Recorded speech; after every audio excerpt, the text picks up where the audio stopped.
It is by my hand you will rise to watch the review of Mad Max 4 Fury Road by Tom Richardson. So hey guys, that was my little attempted intro of Immortan Joe introducing me to the review. Immortan Joe is the lead villain of the movie. So here's the time, guys. Here is the time to really just sit down and really be thankful for this really great film that George Miller had for us, and that's Mad Max 4 Fury Road. This is a film that we've had to wait 30 years for since the third Mad Max film, which was back in 1985 in Beyond Thunderdome. And it's been that long since we've got a Mad Max movie, and now it's here, and it's quite wonderful. So in Mad Max 4 Fury Road, from what I've been told, it's supposed to take place in between the Road Warrior and Beyond Thunderdome. So it takes place between the second and third movie, somewhere in the franchise's timeline. And Max is on the run. He has basically a target on his head. People and the bandits and everybody in this wasteland basically already know just how good he is at surviving things and taking down things, and really getting his way. And so he's wanted by all these criminals, and he gets tracked down, and there's a group of people who work for a guy whose name is Immortan Joe, who has a large amount of the water supply left that on Earth, what's left of it. They manage to capture Max, and while they capture him, there is a woman who lives in this land, this Immortan Joe's land, who is basically responsible for driving this truck to get more gasoline and water for this village. And so this is kind of her way of escaping it, because she doesn't like being the wife of this guy that she's married to, forcefully married into. And he has several wives that he's having children with, that none of them want to be married to him as well. So he has all these wives. He's kind of like a futuristic King George VIII, if you think about it. And so basically, Charlize Theron views this as her opportunity. Her name is Furiosa, by the way, of getting away by what she should have done, refueling the gasoline for this truck. And so she uses this as an opportunity to escape and to get away from Immortan Joe forever. And so while she's doing this, she encounters Max, who also manages to find a way out of Immortan Joe's land, and continue roaming the wastelands trying to find a way to survive. And so the two of them eventually come into agreement that they both have to cross the desert. They both have to get out of the grasps of Immortan Joe, because if they stay there, obviously he's not going to let them live. Obviously he's probably going to really hurt these other wives that he has on top of Furiosa. So she has to make sure that they stay out of his hands as well. So it's basically their trek across the desert, making sure that they're all safe, out of the hands of Immortan Joe, that they can have their freedom and safety again, and hopefully find land that all of them can settle in and live a better life in as well. So I really liked Mad Max 4 Fury Road quite a bit, you guys. I'll say it right here. I think it's the best Mad Max film we've had yet. I like it even better than The Road Warrior, and I like The Road Warrior a lot.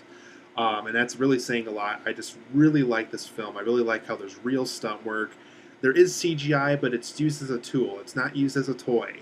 It's something that when they do use it, they use it very effectively. And I really like how George Miller really tries to make everything practical and real. He tries to make his actors and actresses do as much of their own stunt work as he can.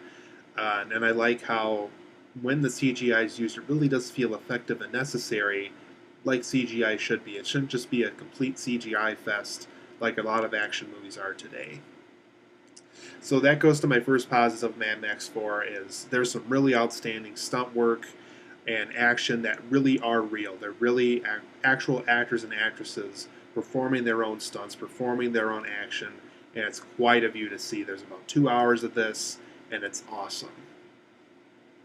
I actually really like Tom Hardy as Mad Max. I think I actually like him better than Mel Gibson in the role, and I'm not just saying that to be nice. I'm really saying that I really like Tom Hardy as this character. I like how he like in the spirit of Mel Gibson's Mad Max, he has limited dialogue. He talks when necessary, but he's very psychologically scarred. He has a lot of things on his mind a lot. He has a lot of things that he regrets. He has a lot of, he's seen a lot of death, and I really like how this Mad Max really feels scarred, and he really feels like he has to survive, that he has to do what's necessary to live. If he thinks about something for too long, it's going to bother him and it's going to affect his way of surviving. And I like how this is a very survivalist Mad Max. I really like how Tom Hardy brought that aspect to the character, probably more so than what Mel Gibson originally did. Charlize Theron plays a character named Furiosa in the movie. Really love this character. I like how she's a very strong female character. She can, hold her own fights. She's very strong. She's very opinionated. She has every right to feel the way she does about Immortan Joe, escaping the land, having her own way with her own life. I really like the character that Charlize Theron used here. And if George Miller doesn't very much intend of making more Mad Max films, I would love to see Furiosa come back for those movies. I think her and Max make a perfect duo together. I would love to see the two of them team up again for another Mad Max film. Love this character. I like how the film also has several other strong female characters. Zoe Kravitz and, believe it or not, Rosie Huntington-Whiteley from Transformers 3. And for those who saw my review, I don't like Transformers 3. Are really great, strong female characters here. They really can hold their own fights. They're threatening. They can hold their own, they can do their own stunt work.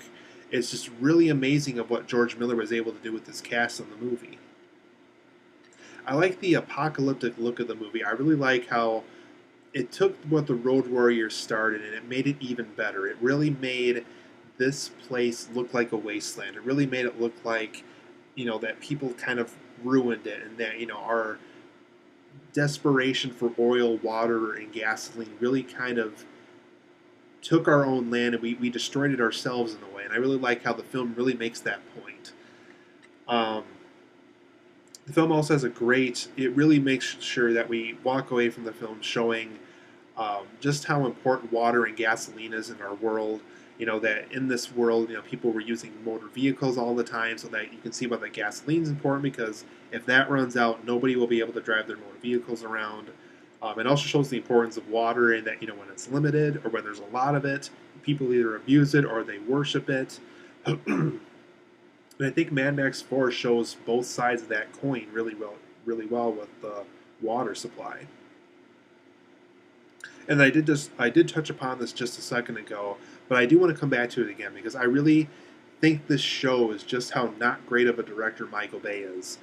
I was hating on Rosie Huntington-Whiteley in my Transformers 3 review, and I gotta be honest, I think because her performance in this was so good, this just goes to show that when you have the right director and the right writer, and you have actors and actresses at least performing some of their own stunts. I understand not every stunt in every movie can be done practically. I think that just goes to show how good your movie can be if you actually have people performing their own stunts and their own action scenes. And that when you use CGI, make sure it is a last resort, that it's something that does absolutely have to happen to get a certain effect done on screen. And I think that I really wanted to make that point again, because I really want to show just how great of a thing it is once something is done practically.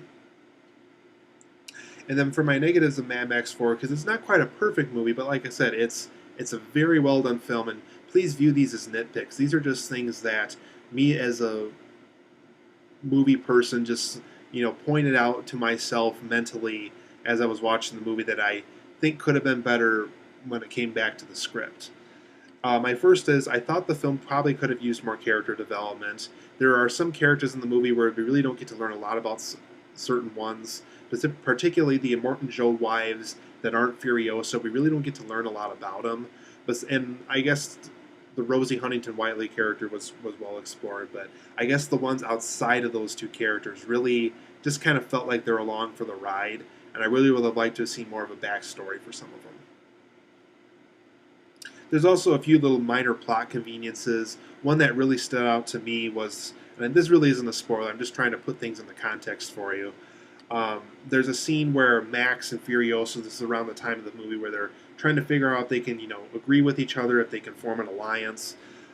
They're talking to each other, and you see the Immortan Joe gang in the background driving towards them, about to attack them. They stay in that same spot, and obviously they're driving towards them. Keep in mind, they're in that same spot while this whole conversation happens for about 10 minutes. They don't make any progress with their driving. They're clearly driving forward at a fast rate, but for some odd reason on camera, it looks like they're in the same exact spot before that conversation even happens. So there's small things like that where it's just like, some of this stuff doesn't quite mesh up the way it could have. Like I said, though, very minor nitpick. There's also a few little minor cheesy script choices that happened here. I guess the best way to say it without spoiling too much is the way how the babies in the Immortan Joe village still have breast milk even if the mothers are busy. How that was handled was really, really cheesy, I thought. So for those who've seen the movie, you'll see it. It's how they handled that part, I thought was it's like, okay, I get why they did that, but really, why did they have to show that? Why did they have to take it to that level? It's just like, they didn't need to do that. And is some occasional slow moments.